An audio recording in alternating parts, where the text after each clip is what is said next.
So what's up mga ka-action, muli naman po tayo nagbabalik sa ating panibagong video, panibagong reaction mga ka-action, mga kakampeng.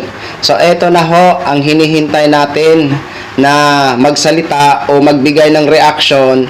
Ito si Senator Rapi Tulfo tungkol po sa impeachment labang kay Vice President Sara Duterte. At sure na sure ho tayo, hindi naman ito magugustuhan ng mga taga-suporta ni Vice President ang naging pahayag ni Senator Rapi Tulfo dito sa usaping impeachment dito kay Vice President Sara Duterte. Ang mga naratibo pa naman ito kapag hindi ho nila nagugustuhan, kapag ano sa kanila, sasabihin naman, hindi ka na namin iboboto sa 2028. Bakit?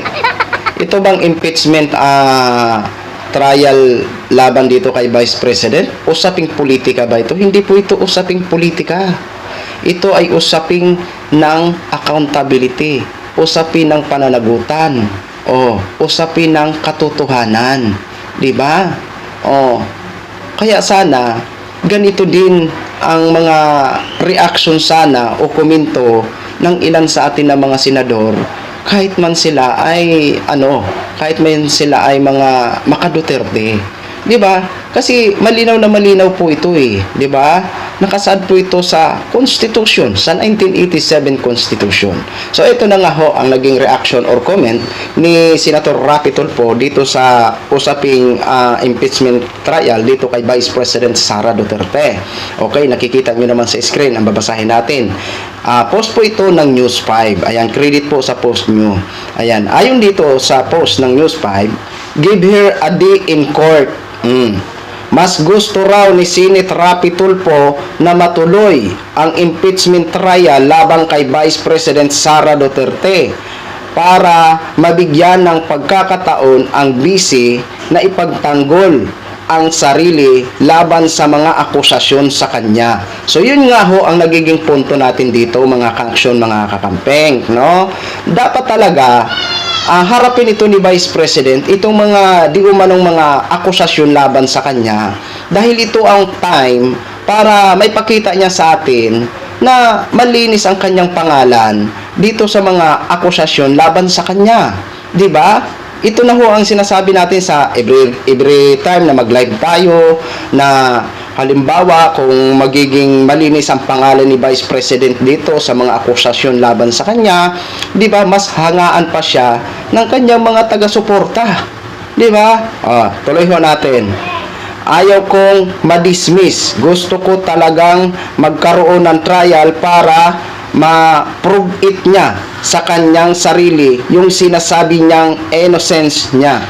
Give her a chance, give her a day in court, saad ni Tulfo sa kanyang press conference ngayong Martes, July 15. Yun po ang naging komento ni Senator Rapi Tulfo. Okay?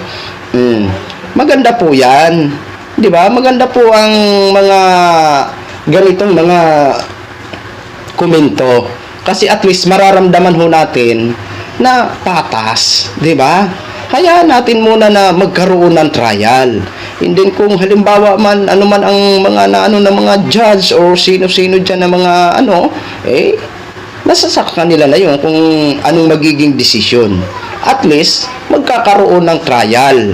Magiging guilty man or not guilty, ang gusto natin magkaroon ng trial, 'di ba? Para malaman natin ang katotohanan. Yun lang naman ang point natin dito ang katotohanan.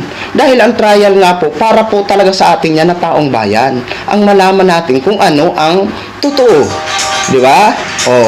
Hindi mahirap intindihin 'yan. Ang problema hindi ho yan nauunawaan ng mga taga-suporta nila. 'Di ba? May mga senador lang na magbigay ng pahayag, tapos sa tingin nila hindi pumapabor ang nagiging pahayag, sasabihin na agad, wala ka ng boto sa amin sa 2028. Maria Joseph. Alam niyo mga kababayan, hindi po ito usapin ng politika. Gaya ng sabi ko, usaping accountability, usapin ng pananagutan, usapin ng katotohanan, di ba? Kasi kami, ang habol lawang natin dito ng mga taong bayan, ang katotohanan eh. Ano man ang magiging resulta, maging negative man or positive, wala tayong magagawa kung di tanggapin. Di ba?